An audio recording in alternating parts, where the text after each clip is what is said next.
together. Radio Manu 91 where it's always better. Where it's always better.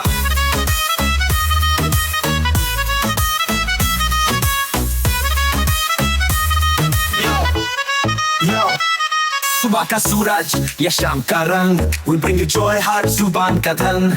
Community की बात हम हैं आपके साथ, let's spread the love. चलो मिल के साथ tune in, turn up, दिल से बात करो. Radio Manu 92 FM के साथ चलो.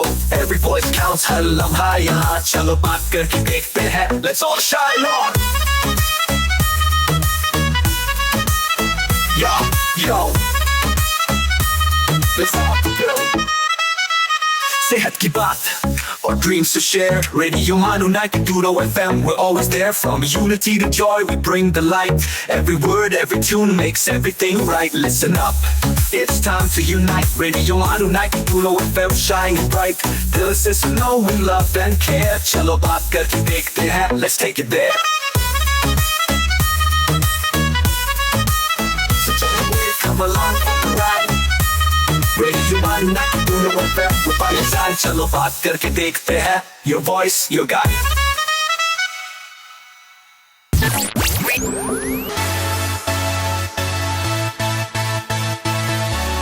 आप सुन रहे हैं रेडियो मानो 90.0 FM. चलो बात करके देखते हैं.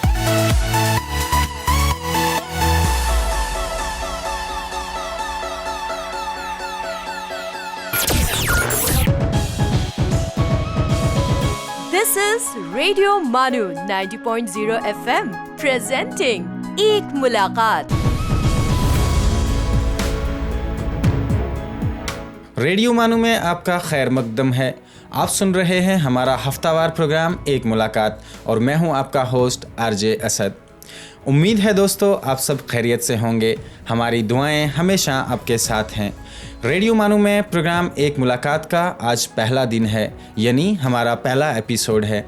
इस प्रोग्राम में हम अलग अलग फील्ड से वाबस्ता मेहमानों से आपको रूबरू करवाएंगे और उम्मीद है ये प्रोग्राम आपको बहुत पसंद आएगा. ये प्रोग्राम हमने 2 हिस्सों में तकसीम किया है. पहले हिस्से में हम स्टूडियो में तशरीफ़ लाए मेहमानों से बात करेंगे और दूसरे हिस्से में, जिसका नाम सुनहरी यादें हैं, इसमें आपकी भेजी हुई यादें सबके साथ साझी करेंगे.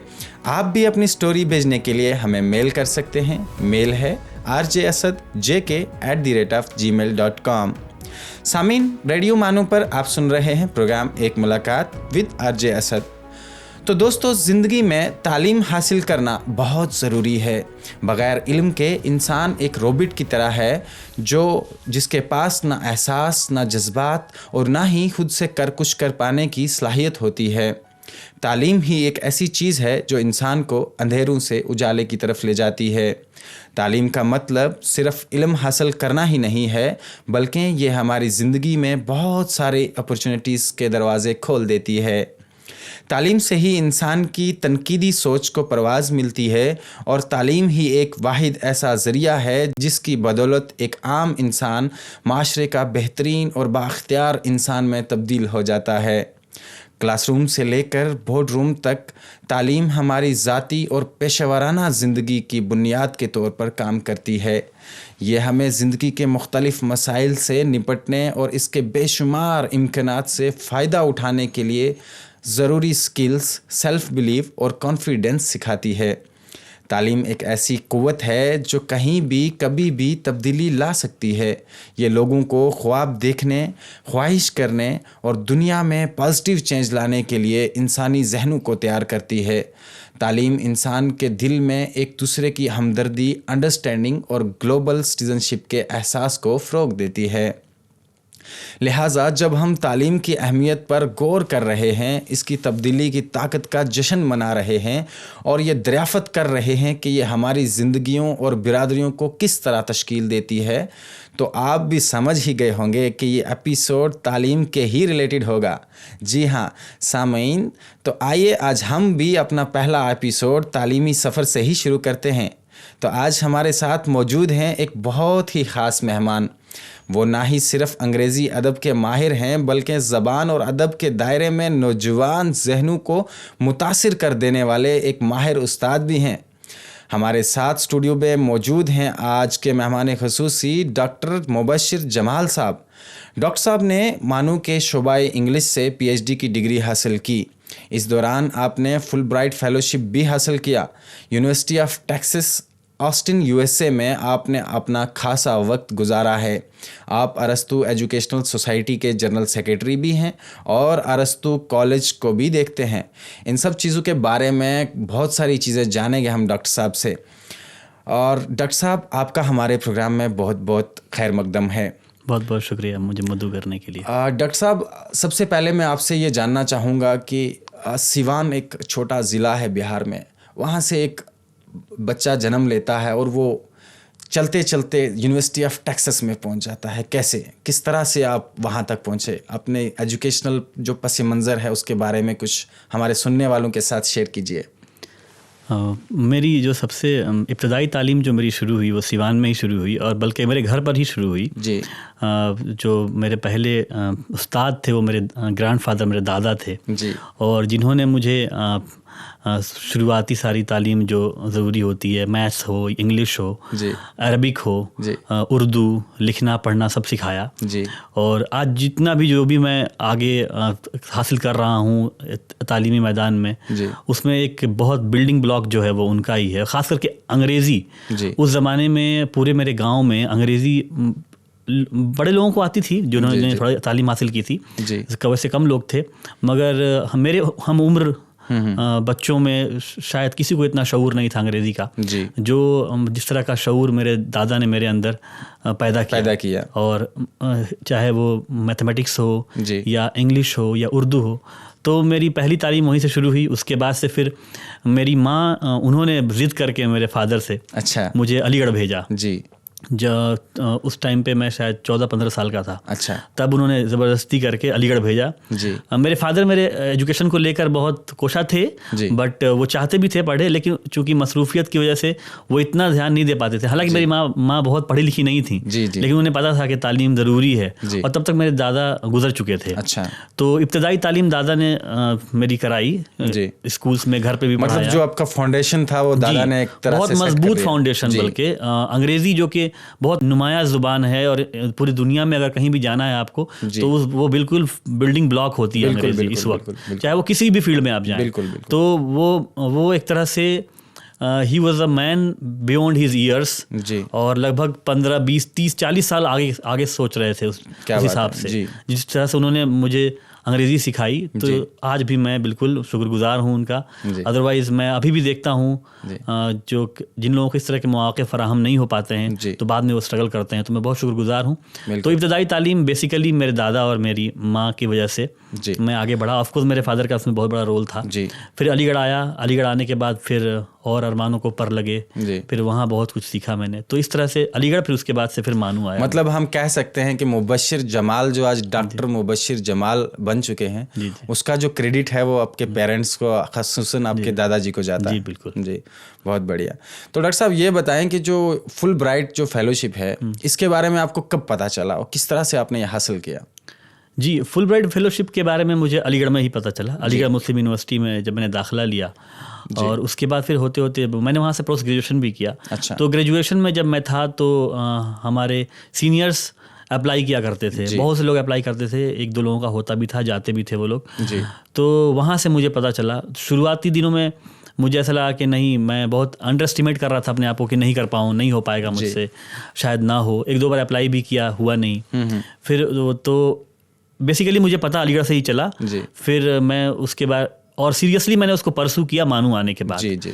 तो फिर जब मानू में एडमिशन लेने के बाद मैंने अप्लाई किया, उसमें मेरे जो सुपरवाइज़र थे हसीबुद्दीन कादरी साहब, अभी हैं वो यहीं शोबा इंग्लिश में, तो उनका भी एक अच्छा और मेरे डिपार्टमेंट का एक अच्छा रोल रहा, जिनकी वजह से मैं ये हासिल कर पाया। जी, माशाल्लाह। डॉक्टर साहब, यूनिवर्सिटी ऑफ टेक्सास में आपने काफ़ी अपना अच्छा वक्त गुजारा है। किस तरह से वो एक्सपीरियंस आपको किस तरह से देखते हैं? यहाँ के अगर कंपैरिजन में बात करें, जो हमारे हिंदुस्तान के जो नुमाया कुछ जो यूनिवर्सिटीज़ हैं उनके साथ क्या आपको कंपैरिजन कर सकते हैं कुछ? जी बिल्कुल। जो वक्त गुजारा वो तो बहुत कुछ सीखने का वक्त था और बहुत कुछ सीखा मैंने जी। तालीम क्लासरूम में भी सीखा, पढ़ाते वक्त भी सीखा, क्योंकि मेरा प्रोग्राम जो था वो पढ़ाने का था और पढ़ने का दोनों था। जी।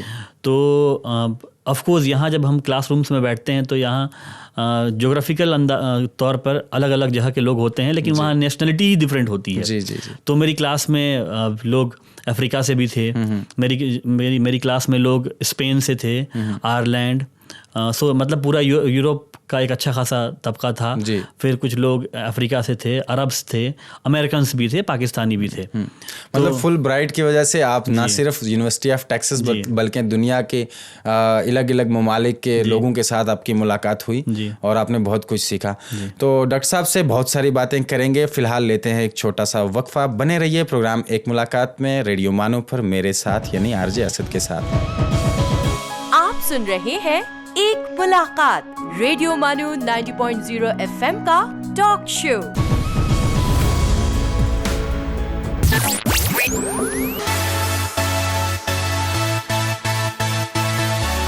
Keep listening to radio Mano 90.0 FM।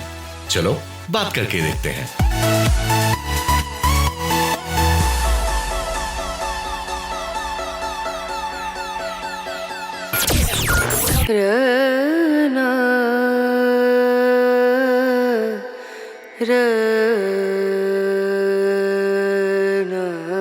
This is Radio Manu 90.0 FM. Let's listen to the Mindful Minute.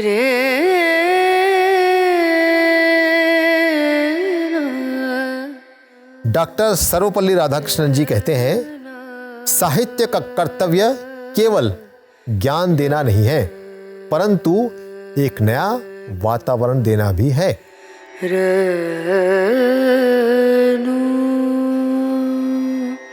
Quote by Farah Gray: build your own dreams or someone else will hire you to build theirs.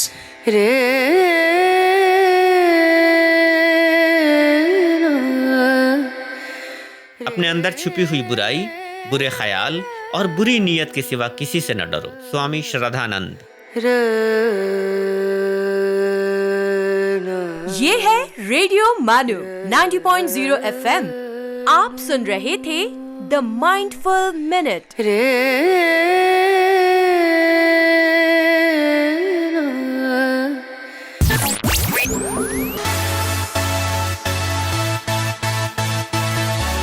This is radio Mano 90.0 FM। चलो बात करके देखते हैं। Stay tuned to Radio Manu 90.0 FM.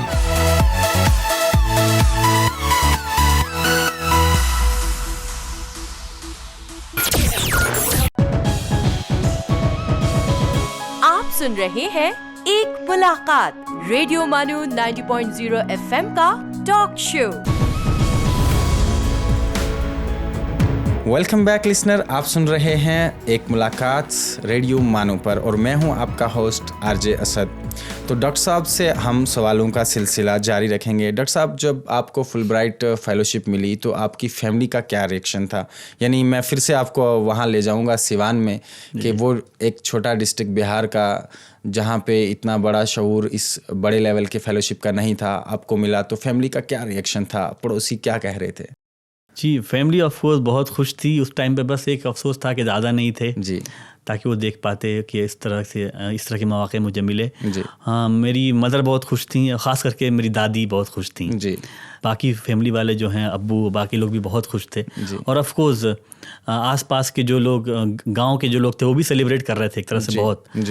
जो आसपास के हमारे एक तरह से राय मशल जो कहते हैं हम, वो मिल गया उनको। जो सहाफ़ी थे वो भी घरों पर आते थे, अच्छा, पूछते थे मेरे बारे में, और फिर उसके बाद से छोटी मोटी खबरें भी अखबारों में आते रहती थी। तो हालांकि हमने खुद किसी को अप्रोच नहीं किया बहुत किसी चीज़ के लिए, बट हाँ, आसपास के लोग ये बहुत अच्छी चीज़ है, उस चीज़ को सेलिब्रेट कर रहे थे। वो मेरी खुशी से वो भी बहुत खुश थे। तो डॉक्टर साहब, ये बताएं कि आखिरकार हर इंसान की ज़िंदगी में मसाइल तो दरपेश आते ही हैं।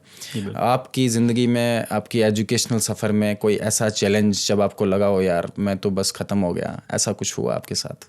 बिल्कुल, जब मैं ऑफ कोर्स मुझे इब्तदाई तालीम अच्छी दी थी मेरे दादा ने, मेरे घर वालों ने, मेरे वालिद साहब ने, मेरी अम्मी ने, लेकिन सिवान फिर भी एक छोटा कस्बा था और शहर था।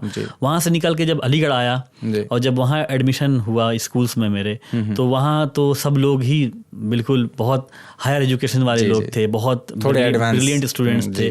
तो उस टाइम पर एहसास कमतरी बहुत ज़्यादा हुआ करती थी। और हालांकि हमारा एक प्रोनाउंसिएशन भी एक चीज़ होती है। ऑफ कोर्स आप वो उस वर्ड को जानते हैं, लेकिन उस वर्ड का तलफ़ुज़ जो आपका सही तरह से वो अगर अलग होता है तो लोग थोड़ा उस पर उंगलियां उठाते हैं, बिल्कुल करते हैं। तो ये चीज़ बहुत होती थी अलीगढ़ आने के बाद, और ख़ास करके ब्रिलियंट स्टूडेंट्स के साथ बैठने के लिए। But over the period of time धीरे धीरे करके वो भी हमने ओवरकम कर लिया। यस, चलें डॉक्टर साहब, मुश्किलें तो आती ही हैं, सफ़र में मुश्किलें आएँ तो जुर्रत और बढ़ती है, सफ़र में मुश्किलें आएँ तो जुर्रत और बढ़ती है, कोई जब रास्ता रोके तो हिम्मत और बढ़ती है। तो हमारे सामीन के लिए ये शेर था कि जब आपको मुश्किलें आती हैं सफ़र में तो कभी अपने आप को कमतर नहीं समझना, बल्कि आप जुटे रहिए और इंशाल्लाह कामयाबी आपके कदमों में होगी। डॉक्टर साहब, तलबा को आप जब अंग्रेज़ी अदब पढ़ाते हैं तो आपको ज़्यादा इत्मीनान बख्श क्या लगता है उस वक्त? मेरा जो शौक़ है पढ़ने और पढ़ाने का वो लिटरेचर का है ऑफ कोर्स, और मेरी रिसर्च भी लिटरेचर से रही है जी। लेकिन उसके अलावा थोड़ा सोशियो पॉलिटिकल चीज़ें भी पढ़ने का मुझे बहुत शौक़ है। तो ऐसे लिटरेचर पढ़ाने में मुझे बहुत इत्मीनान मिलता है, और साथ साथ अंग्रेज़ी लैंग्वेज भी पढ़ाने का मुझे शौक़ है, ख़ास करके ग्रामर जो मैं पढ़ाता हूँ। तो मैं खुद से तो नहीं, बल्कि मैंने ऐसे स्टूडेंट्स से देखा है कि इम्प्रूवमेंट्स उनमें बहुत हुए हैं। तो मुझे ग्रामर लैंग्वेज में ग्रामर पढ़ाने का शौक़ है ज़्यादा, और अंग्रेज़ी अदब, चाहे वो अमेरिकन लिटरेचर हो या ब्रिटिश लिटरेचर हो या इंडियन लिटरेचर हो, इन तीनों का मुझे बहुत शौक़ है, और पढ़ाने में भी मुझे बहुत मज़ा आता है। अगर मुझे छोड़ दिया जाए तो मैं over the period of time मैं इशा से फजर कर सकता हूँ। अच्छा। तो डॉक्टर साहब, अदब को अक्सर माशरे की अक्कासी यानी रिफ्लेक्शन के तौर पर देखा जाता है। आपके ख्याल में अदब का मुताला हमें अपने आप और अपने इर्द गिर्द की दुनिया को बेहतर तौर पर समझने में किस तरह से मदद कर सकता है?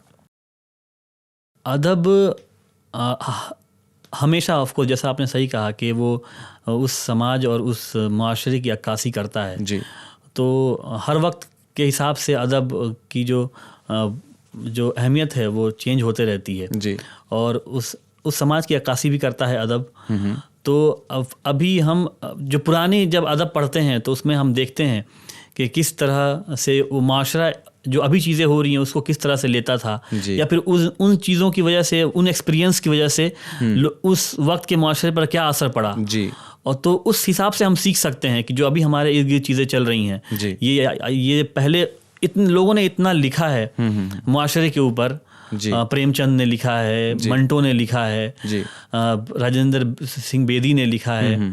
तो ये सब चीज़ें समाज में जो चीज़ें अच्छाइयाँ हैं उसके बारे में भी लिखी गई हैं, खराबियों के बारे में भी लिखी गई हैं। तो पूरा समाज अदब एक तरह से समाज का आईना बन के रखा हुआ है लाइब्रेरी के शेल्फ्स में, और अगर जो चीज़ें अभी ख़राब हो रही हैं या सही हो रही हैं, हमारे पास एक बहुत अच्छा ज़ख़ीरा मौजूद है जिससे हम देखकर इस अभी समाज को किस तरफ मोड़ना चाहिए, क्या सही है क्या गलत है, पता कर सकते हैं। बस तालीम की ज़रूरत है और उस चीज़ को पॉजिटिव वे में लेके देखने की ज़रूरत है। मतलब वो पुराने एक्सपीरियंस से हम आगे चल के अच्छा कर सकते हैं, आपके कहने का मतलब है।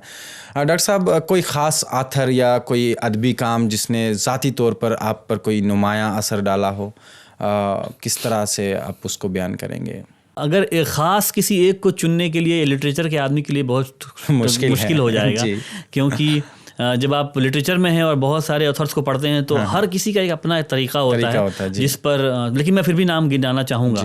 अगर बहुत इब्तदाई दौर में मुझे देखा जाए, यानी आपकी तालीम पर कोई उनका असर, बहुत इब्तदाई दौर में देखा जाए तो उर्दू में मैंने इकबाल को बहुत अडोर करता हूँ मैं, जो जिन्होंने अल्लामा इकबाल उनकी जो शायरी है वो नौजवानों के लिए ऑफ कोर्स एक बहुत अहमियत का हामिल है, और बिल्कुल एक नई रूह और जान फूंकने की ताकत रखती है। उसके बाद इंग्लिश अदब में मुझे जो ऑथर्स पसंद हैं वो पाउलो कोएल्हो एक ब्राज़ील के राइटर हैं जिनकी किताबें इंग्लिश में भी शाये हैं, और वो एक्चुअली लिखते हैं पोर्चुगीज़ में, लेकिन उसका इंग्लिश ट्रांसलेशन मौजूद है। और उसके अलावा इंडिया के सोशियो पॉलिटिकल कॉन्टेक्स्ट को लेकर मुझे अरुंधति रॉय बहुत पसंद हैं, जिन्होंने एक बहुत बहुत बारीक और बहुत नुमाया मेरी राइटिंग में भी और मेरे सोचने की सलाहियत में भी बहुत असर डाला है उन्होंने। जी बिल्कुल पूरे। तो ये राइटर्स हैं मेनली, इकबाल हैं, पौलो कोएल्हो हैं, अरुंधति रॉय हैं, डैन ब्राउन जिनके ऊपर मेरी रिसर्च है। अच्छा। तो लिखने पढ़ने और चीज़ों को, आर्ट्स को समझने के लिए उनका भी एक बहुत बड़ा रोल रहा है मेरी अंडरस्टैंडिंग में। जी बहुत बढ़िया। तो डॉक्टर साहब, अदब में डाइवर्सिटी और रिप्रेजेंटेशन अहम मौज़ूआत बन गए हैं, इस पे आपका क्या ख्याल है? अदब में अगर डाइवर्सिटी नहीं होगी तो अदब ज़िंदा नहीं रह पाएगा जी। तो उसके लिए बहुत ज़रूरी है। अदब कभी ना कभी निशाना भी बनता रहा है हमेशा से। हाँ, जी। और जो अदीब हैं ये लोग निशाने पे रहते हैं अक्सर सोसाइटी के, जब वो चीज़ों को अपने हिसाब से दिखाते हैं या फिर वो बहुत दूरअंदेश होते हैं जिसको लोग अभी नहीं समझ पा रहे हैं, उसको जब वो उस डाइवर्स थॉट्स को लाते हैं अपने राइटिंग्स में तो वो उनको रोका जाता है। लेकिन मुझे लगता है कि एक सोसाइटी को ग्रो करने के लिए अदब को एक तरह से थोड़ा खुला हैंड नहीं कहेंगे बट थोड़ा उनको टॉलरेंट होकर समझने की ज़रूरत है। वो बहुत ज़रूरी है। नहीं तो वो फ्लरिश नहीं कर पाएगी, सोसाइटी भी फ्लरिश नहीं करेगी, आपका जो थॉट प्रोसेस है वो भी फ्लरिश नहीं करेगा, और आपके नौजवान और आपके जो पढ़ने वाले लोग हैं जो आजकल बहुत कम बचे हैं वो भी फ्लरिश नहीं कर पाएंगे। बहुत बढ़िया। तो जुड़े रहिए हमारे प्रोग्राम एक मुलाकात में रेडियो मानो पर। जाइएगा नहीं, जल्द आते हैं लौट के कुछ और सवालों के साथ। You are listening to एक मुलाकात, रेडियो मानू 90.0 FM's talk show.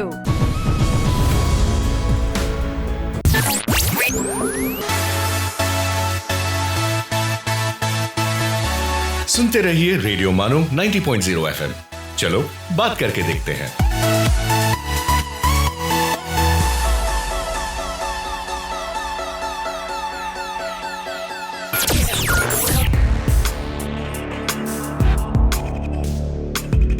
Let's listen to History's Mysteries।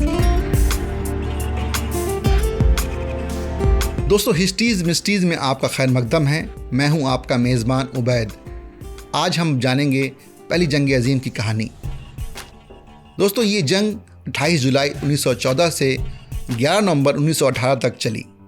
दोस्तों, आमतौर पर कहा जाता है कि पहली जंग अजीम ऑस्ट्रिया हंगरी के वली अहद आर्च ड्यूक फ्रांज फर्डिनेंड के बोस्निया में कत्ल होने की वजह से शुरू हुई थी।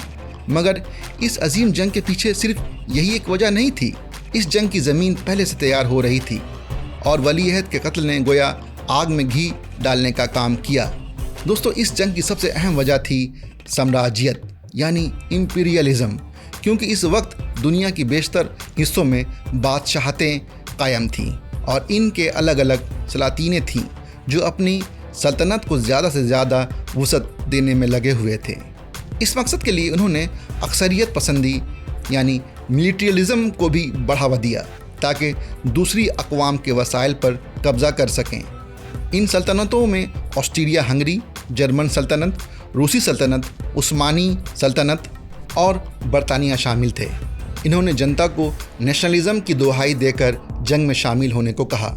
दूसरी अहम वजह थी मुख्तलिफ ममालिक के दरमियान इत्तेहाद यानी अलाइंसेस का क़याम होना।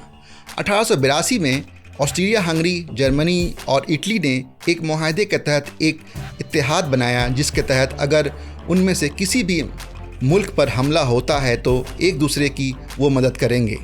1894 में फ्रांस और रूस ने फ्रैंको रूसी इत्तेहाद यानी फ्रैंको रशियन अलाइंसेस कायम किया ताकि तीन तरफा इत्तेहाद यानी ट्रिपल अलाइंस का मुकाबला किया जा सके। 1907 में बरतानिया को भी इस इत्तेहाद में शामिल कर लिया गया जिसे ट्रिपल ऑन्टोन का नाम दिया गया। इन इत्तेहादों ने यूरोप के मुख्तलिफ ममालिक के दरमियान कसीदगी, नफ़रत और हसद को जन्म दिया। इस वक्त के हुक्मरानों का वाहिद मकसद था दूसरे ममालिक पर कब्ज़ा करके उनके वसाइल पर कब्ज़ा करना और अपने सल्तनत को वुसअत देना। इस जंग की एक और अहम वजह थी फ्रांस और जर्मनी के दरमियान बहरी हथियारों की दौड़ यानी कि नवल रेस। जब जर्मनी ने अपनी सल्तनत को वुसअत देना शुरू किया तो उसने अपनी बहरिया को भी मजबूत बनाना शुरू किया। इस वक्त बरतानिया की बहरिया दुनिया की सबसे बड़ी और ताकतवर बहरिया थी क्योंकि वे एक जजीरा नुमा मुल्क था और अपनी दिफा के लिए उसे एक ताकतवर बहरिया की ज़रूरत थी 1906 में बरतानिया ने HMS ड्रेडनॉट लॉन्च किया, जो पहली जदीद जंगी बहरिया था। इससे जर्मनी और बरतानिया के दरमियान बहरी मुसाबिकत का आगाज़ हुआ, क्योंकि जर्मनी भी किसी सूरत में पीछे नहीं रहना चाहता था। दोस्तों, इस जंग की कहानी 1878 से शुरू होती है, जब रूस और उस्मानी सल्तनत के दरमियान जंग हुई। इस जंग में रूस ने बल्कान के ममालिक जैसे सर्बिया, बोस्निया, रोमानिया और बुल्गारिया की हिमायत की, ताकि उस्मानिया सल्तनत से आज़ाद हो सकें। इसके बाद 1878 में ट्रीटी ऑफ बर्लिन पर दस्तखत हुए, जिसके तहत ऑस्ट्रिया हंगरी को बोस्निया और हर्जेगोविना का इंतज़ाम संभालने का हक दे दिया गया, लेकिन ये इलाके रस्मी तौर पर उस्मानी सल्तनत के हिस्से रहेंगे। 1908 में ऑस्ट्रिया हंगरी ने बोस्निया हर्जेगोविना पर हमला करके इन पर कब्जा कर लिया, लेकिन बोस्निया और हर्जेगोविना के लोग ऑस्ट्रिया हंगरी के साथ नहीं रहना चाहते थे। इसके बाद सर्बिया पर भी ऑस्ट्रिया हंगरी ने कब्जा कर लिया, जिससे कई इनकलाबी ग्रुपों का जन्म हुआ। इनमें से एक था यंग बोस्निया, जो एक तलबा का इनकलाबी ग्रुप था। इनका मकसद था बोस्निया, हर्जेगोविना और सर्बिया को मुत्तहद करना। 28 जून 1914 को बोस्निया के एक इनकलाबी और 19 साला तालिब इल्म गैव्रिलो प्रिंसिप ने ऑस्ट्रिया हंगरी के वली अहद आर्च ड्यूक फ्रांज फर्डिनेंड और उनकी बीवी को कत्ल कर दिया। इस वाक़े के बाद ऑस्ट्रिया हंगरी ने सर्बिया को इस कत्ल का जिम्मेदार ठहराकर उसके खिलाफ जंग का ऐलान कर दिया। रूस ने सर्बिया की हिमायत में जंग में कूदने का फैसला किया। इसके बाद जर्मनी ने ऑस्ट्रिया हंगरी का साथ दिया और जंग में शामिल हो गया। फ्रांस ने रूस और सर्बिया की हिमायत में जंग में शिरकत की। उस्मानी सल्तनत भी ऑस्ट्रिया हंगरी के साथ हो गया। बरतानिया ने रूसी सल्तनत की हिमायत में जंग में शमूलियत अख्तियार की और बाद में अमेरिका और जापान भी बरतानिया का साथ देने लगे। इस तरह एक के बाद एक मुल्क इस जंग में शामिल हो गए और फिर इस तरह एक बड़ी और खौफनाक जंग का आगाज़ हुआ, जिसमें 4 साल के दौरान तकरीबन 20 मिलियन अफराद अपनी जान से हाथ धो बैठे। तो दोस्तों, ये थी कहानी फर्स्ट वर्ल्ड वार की। आप सुन रहे थे स्टीज मिस्ट्रीज अपने होस्ट एंड दोस्त उबैद के साथ। मुझे दीजिए इजाज़त, अगले प्रोग्राम में आपसे फिर मुलाकात होगी। आदाब। आप सुन रहे थे histories mysteries.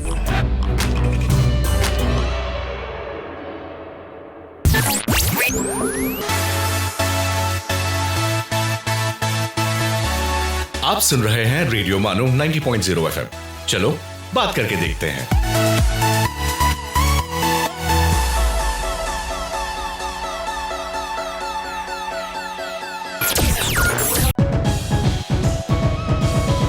You are listening to एक मुलाकात, radio Mano 90.0 FM's talk show. सामीन, रेडियो मानू में आपका खैर मकदम है। मैं आपका होस्ट RJ असद, प्रोग्राम एक मुलाकात के साथ। हमारे साथ आज स्टूडियो में मौजूद हैं डॉक्टर मुबशिर जमाल साहब। सवालों का सिलसिला जारी रखते हुए हम डॉक्टर साहब से जानने की कोशिश करेंगे। डॉक्टर साहब, आप हमें बताएं कि डिजिटल मीडिया का जो उरूज है और जो पढ़ने की, जो रीडिंग की जो आदत थी, वो बदल चुकी है। अभी लोग ज़्यादा पढ़ाई में, किताबें पढ़ने में ध्यान नहीं देते। तो इससे जो तालीमी जो पस मंज़र है, कैसे तब्दील हो रहा है, इसमें आपका क्या कहना है, क्या ख्याल है आपका? Of course reading style change हो चुका है, बल्कि रीडिंग का जो पैटर्न है वो भी बहुत चेंज हो गया है आज के ज़माने में। और लोग नहीं पढ़ते हैं। अब किताबों पढ़ने का इतना चलन नहीं है। किताबें पढ़ने का, ऑडियो बुक्स आ गई हैं, लोग सुनते भी हैं, पॉडकास्ट देखते हैं, वीडियोस देखकर चीज़ों को टॉपिक्स को समझ लेते हैं सरहरी निगाहों से। अब चूंकि हमने अपने ही दोस्तों में देखा है, कुछ हद तक हम भी खताकार हैं इस तरह की चीज़ों के, लेकिन पढ़ा है हम लोगों ने भी। और अभी तो बहुत चेंज हो गया है। सही। अब बिल्कुल ही बहुत रेडीमेड चीज़ें स्टूडेंट्स पढ़ के, और अब AI का ज़माना और आ गया है, तो कुछ लिखने में भी पहले कम से कम लिखने में जहन लगाना पड़ता था। अब तो चैट जीपीटी है, जेमिनी है, फिर बार्ड है, गूगल ने भी, अब हर किसी ने अपना लॉन्च किया है। तो पहले तो लोग पढ़ते नहीं थे, अब लोग लिखते भी नहीं है। सही। तो पढ़ना खत्म ही हो रहा था, लिखना भी ऑलमोस्ट खत्म हो रहा है। बट ये चीज़ें खत्म नहीं होंगी, लिखने वाले अक्सर लिखते रहेंगे, लेकिन एक बड़ा तबका है तलबा का जो कि इन चीज़ों से इन्फ्लुएंस्ड है, जो कि एक निगेटिव इम्पैक्ट पड़ा है उनके ऊपर, तो उसको फ़रोग देने की ज़रूरत है। ये क्लासरूम्स में करने की ज़रूरत है टीचर्स को। जी। तो डॉक्टर साहब, जैसे कि हमने शुरू में बताया कि अरस्तू जो कॉलेज, जूनियर कॉलेज है, वो आपने एस्टेब्लिश किया है हैदराबाद में, तो किस तरह से आपके जहन में ये ख्याल आया कि एक कॉलेज को एस्टेब्लिश करना चाहिए या लोगों को पढ़ाई की तरफ और ज़्यादा तवज्जो चाहिए? किस तरह से आपको ये ख्याल आया? जी, जैसे मैंने पहले ही बताया कि मेरा हायर एजुकेशन में पढ़ने की तरफ और पढ़ाने की तरफ बहुत रुझान था जी। और शुरू से, आज से नहीं बल्कि 10-12 साल से जहन में था कि कुछ स्कूल्स खोलना है या कॉलेज खोलना है, और पढ़ाने का शौक़ है तो वहाँ पढ़ाएंगे भी, इसी में कैरियर भी बनाना था और यही मेरा पैशन भी था जी। तो इसके लिए चूँकि जब फुलब्राइट भी गया मैं यूएस, तो भी पढ़ाने के लिए ही गया हुआ था। मैं I was as a faculty at University of Texas Austin, तो फैकल्टी भी था मैं। और उस वक्त जब फैकल्टी, जब आप वहाँ होते हैं तो साथ में आपको वो कुछ कोर्सेज भी करने के लिए देते हैं। सही। तो वहाँ की चीज़ों को भी समझा, वहाँ के करिकुलम को देखा, फिर खास करके लैंग्वेज और इंग्लिश जो मेरी थी उसको समझा, तो वो आकर मैं यहाँ इम्पार्ट करना चाहता था और साथ में एक कॉलेज या स्कूल खोलने का प्लान था। जी, मतलब ये कह सकते हैं कि वहाँ वाला जो पैटर्न है वो आप यहाँ इंट्रोड्यूस करवा रहे हैं? जी। अच्छा, कुछ हद तक। जी। और तो ये शौक था मेरा कि ये पहले से था, अमेरिका जाने से पहले से था ये शौक कि स्कूल, कॉलेजेस ये सब खोलने हैं। लाइक मेरा एक वो है कि मैं फ्रॉम KG टू PG खोलना चाहता हूँ इधर। अच्छा, माशाल्लाह। From KG to PG। हाँ जी। Kindergarten to post graduation. तो ये अरस्तू इसी का एक छोटा हिस्सा है। अच्छा। और आगे भी चलेंगे तो और आगे बढ़ाएंगे इसको इंशाल्लाह। तो हैदराबाद वापस अमेरिका से आने के बाद कुछ लोग मिले, इनके साथ बातचीत हुई, होते 2-3 साल में ये मटेरियलाइज हो पाया है जी। कोई ख़ास तजुर्बा इस दौरान आपकी जो एजुकेशनल जो सफ़र रहा है, तालीमी दौर, आपने इतनी यूनिवर्सिटीज़ में अपने वक्त अपना गुजारा है, कोई ख़ास तजुर्बा जो हमारे लिसनर्स के साथ आप शेयर करें?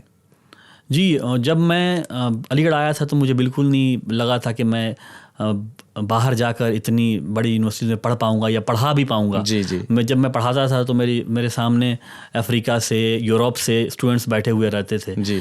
तो मैं यही कहना चाहूँगा कि never give up on your dreams. जैसे मैंने एक ऑथर का नाम बताया आपको, पाउलो कोएल्हो जी। तो उनकी ये किताब है अल्केमिस्ट, जो बहुत लाइफ चेंजिंग बुक है। अल्केमिस्ट में उन्होंने कहा है कि जब आप किसी चीज़, एक डायलॉग भी है जी। वो शायद एक फिल्म है ओम शांति ओम, उसमें भी उसको दोहराया गया है। अच्छा। वो कि जब तुम किसी चीज़ को पूरे दिल से चाहो तो पूरी कायनात तुम्हें उसे मिलाने की साजिश में लग जाती है। ये एक डायलॉग है, ये एक्चुअली इसी बुक का डायलॉग है। अच्छा। ये अल्केमिस्ट का डायलॉग है ये, और शायद पेज नंबर 21 है, उस पे है ये। When you want something the whole universe conspire you to achieve it. जी। तो यही था कि मैं ये कहना चाहूँगा कि अगर, और प्लस एक चीज़ और कहा गया है उसमें, वो कहते हैं बिगिनर्स फेवरेबिलिटी, कि जब तुम किसी चीज़ को शुरू करते हो जी, तो पूरे यूनिवर्स में और कायनात में चीज़ें अपने आप सेटल होने लगती हैं तुमको पुश करने के लिए, कि अचीव करने के लिए। सही। जब कोई चीज़ आप चाहते हैं दिल से कुछ करना जी, तो पूरे कायनात में खुदा कह लें, जो भी कह लें, वो एक चीज़ों को एक तरह से सेटल करता है कि तुम इसको अचीव कर पाओ। लेकिन अगर करता है कि आपकी डेडिकेशन कितनी है। लेकिन अगर आपने उसको शुरू किया और आप बढ़ने लगे आगे, मेहनत कर रहे हैं, चीजें अपने आप, things start falling in order, और वो आपको हेल्प करती हैं आगे बढ़ने में। सही। लेकिन अगर आप डेडिकेटेड नहीं रहे, छोड़ दिया आपने बीच में, तो फिर पीछे हटती हैं। लेकिन फिर एक चीज और भी कहते हैं वो कि लेकिन वो ड्रीम जो आपका है वो आपको शुरू के दिनों में जब आपने छोड़ दिया, परसू किया आपने, फिर छोड़ दिया आपको, तो आप वो ड्रीम आपको नहीं छोड़ता है। सही। वो आपके पीछे 1 बार 2 बार 3 बार दिल में खलिश रहेगी कि नहीं इसको करना चाहिए, नहीं इसको करना चाहिए। तो ये शुरू के दिनों में करेगा। ये जो इसको बोलते हैं सोल ऑफ द वर्ल्ड बोलते हैं वो, कि ये तो 2 चीजें हैं। एक बिगिनर्स फेवरेबिलिटी, जब शुरू करते हैं तो सब चीजें अच्छे से होने लगती हैं। तो ये इसे कहते हैं, यानी कि जो यूनिवर्स है वो आपको इनकरेज कर रहा होता है कि करो सही है, करो, pursue your dreams, things are falling in order. लेकिन जब आप छोड़ देते हैं किसी चीज को बीच में, लाइक डेडिकेटेड नहीं रहे आप, थक गए, मन उब गया, 2 चीजें होती हैं, एक तो होता है शौक, एक होती है लगन। शौक से इंसान चीज शुरू करता है, लेकिन लगन से इंसान चीजों को आगे लेके जाता है। बिल्कुल। तो वही, अगर आपने शौक से शुरू कर लिया, चीजें अच्छे से भी होने लगी, फिर छोड़ दिया आपने, तो वो चीज़ फिर से आपके पास आएगी, लेकिन एक ऐसा वक्त भी आएगा उसके बाद से वो चीज़ें आपके पास नहीं रहेंगी, फिर वो छोड़ देंगी आपको। Universe gives up on you, बिल्कुल यूनिवर्स आपको छोड़ देगा, आपको हेल्प नहीं करेगा। मतलब एक वक्त ऐसा आता है जब इंसान कामयाबी के बहुत करीब पहुंचा होता है और वहां से अगर वो हार मान गया तो क्या, अगर जरा सा वो एक मुहावरा है कि दांत के नीचे पत्थर रख लेना, जी बिल्कुल, और अगर वो रख लिया तो आगे बढ़ गया। बहुत बहुत बहुत अच्छा।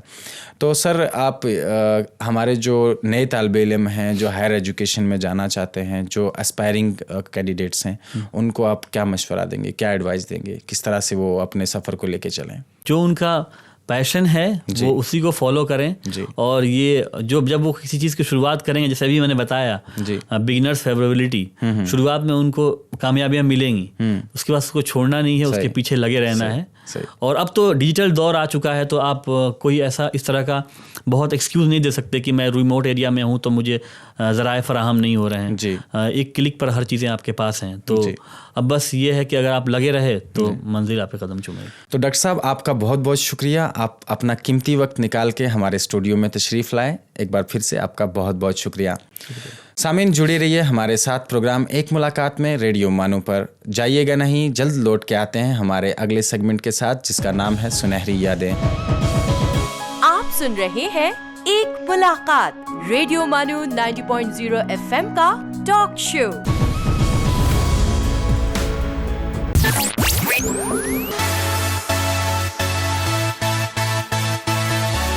Keep listening to Radio Manu 90.0 FM. चलो बात करके देखते हैं।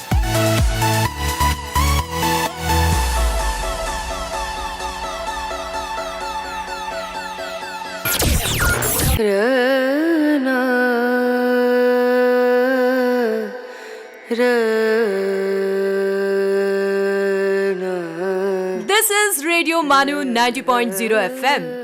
Let's listen to The Mindful Minute.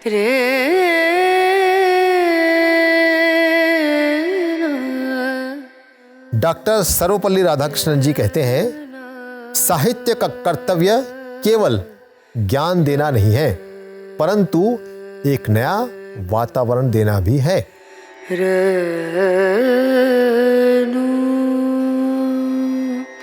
Quote by Farah Gray: build your own dreams or someone else will hire you to build theirs.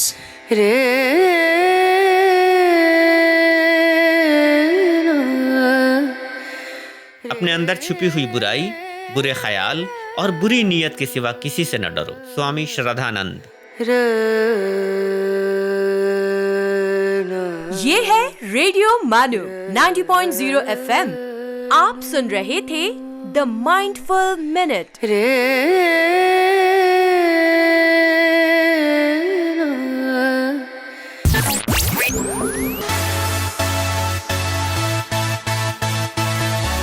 This is Radio Manu 90.0 FM. चलो बात करके देखते हैं।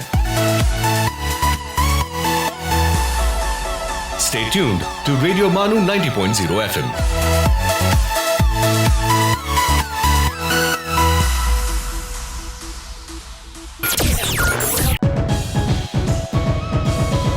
आप सुन रहे हैं एक मुलाकात, रेडियो मानू 90.0 FM का टॉक शो।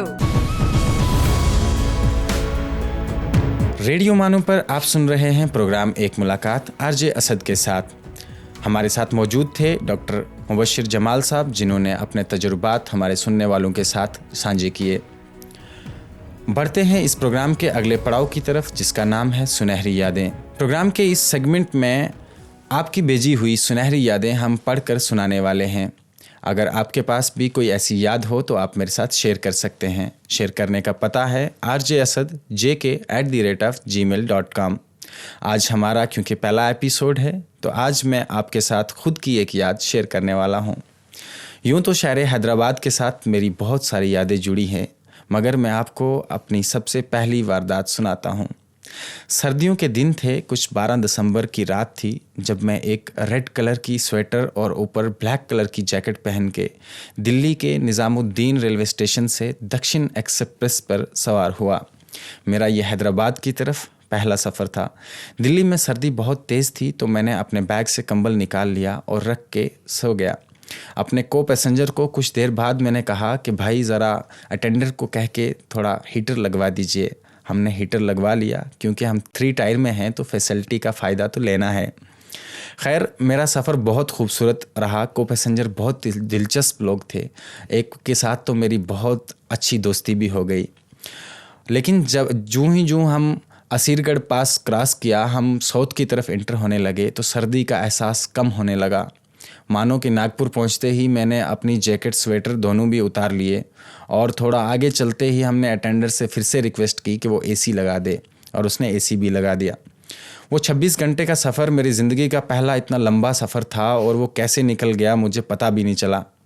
मुझे याद है कि जब मैं ट्रेन से नमपल्ली स्टेशन पर उतरा तो मुझे एक अलग ही दुनिया दिखाई दी, जिनकी ना मैं ज़बान जानता था और ना मैं वो जगह जानता था। मेरे पास बस था तो मानू का एड्रेस था, और मैं सीधा ऑटो वाले के पास चला गया, और मैंने ऑटो वाले से जाके बोला, भाई साहब, गच्चीबौली चलोगे क्या? तो उसने बिना बात किए अपना सर हिला दिया। तो मुझे लगा कि वो कह रहे हैं कि नहीं जाएंगे, तो मैं पलट के दूसरे ऑटो वाले के पास गया, उससे भी जाके वही सवाल पूछा कि भाई क्या आप गच्चीबौली चलोगे? तो उसने भी सर हिला दिया। यहाँ तक कि वहाँ जितने भी ऑटो वाले थे मैं उनके पास गया और मैंने कहा भाई गच्चीबौली चलोगे? तो उन्होंने सर हिला दिया। और जब मैं वापस जा रहा था तो वो गौर से मुझे देख रहे थे। तो मैं और भी ज़्यादा शॉक हो गया कि ऐसा कौन सी जगह है ये गच्चीबौली जहाँ जाने के लिए एक तो ये मना कर रहे हैं और ऊपर ऐसा देख रहे हैं कि जैसे मैं कोई गलती कर रहा हूँ। अब वो बिना बात किए भी वो ऐसा देख रहे थे। मैं तो चाहता था कि मेरे दोस्त स्टेशन पर आएँ और मुझे रिसीव कर लें, लेकिन उन्होंने पहले ही एड्रेस भेज के बोल दिया कि भाई तूने खुद आना है। तो इसलिए मैं अपने आप दोस्तों को फ़ोन करना भी नहीं चाह रहा था। अब ये मेरे लिए एक मिशन था कि मैं मानू कैसे पहुंचूं और गच्चीबौली कैसे पहुंचूं। तो मैं बस कंडक्टर पर भरोसा करके उस बस में सवार हो गया और आखिरकार मैं टेलीकॉम नगर गच्चीबौली में आकर उतर गया। अब जो मेरे बात जो ये दिल में थी वो दिल में मैंने दबा ली। ये राज मैंने किसी को नहीं बताया कि गच्चीबौली में ऐसा क्या है कि ये लोग सब मना कर रहे हैं। वो राज ही रहा और कुछ अरसा में जब मेरा वक्त गुजरता गया तो मुझे पता चला वो राज क्या था। दिल थाम के बैठिए, मैं बता रहा हूँ वो राज क्या था। आप जान के हैरान होंगे कि जो ऑटो वाले मुझे मना कर रहे थे दरअसल वो मुझे हाँ कर रहे थे। सिर्फ फ़र्क इतना था कि नॉर्थ में जिस तरह से लोग मना करते हैं उस तरह से साउथ में लोग हाँ करते हैं। जी हाँ सामीन, ये था मेरा पहला एक्सपीरियंस हैदराबाद का। अगर आपके पास भी कोई ऐसी याद हो तो आप हमारे साथ शेयर कर सकते हैं। भेजने का पता है rjasad@gmail.com। सामीन, आप सुन रहे थे प्रोग्राम एक मुलाकात आरजे असद के साथ सिर्फ और सिर्फ रेडियो मानू पर। आप बने रहिए हमारे रेडियो मानू पर बाकी नशरियात के लिए और मुझे दीजिए इजाज़त। अल्लाह हाफिज़। You were listening to एक मुलाकात on Radio Manu 90.0 FM। चलो बात करके देखते हैं।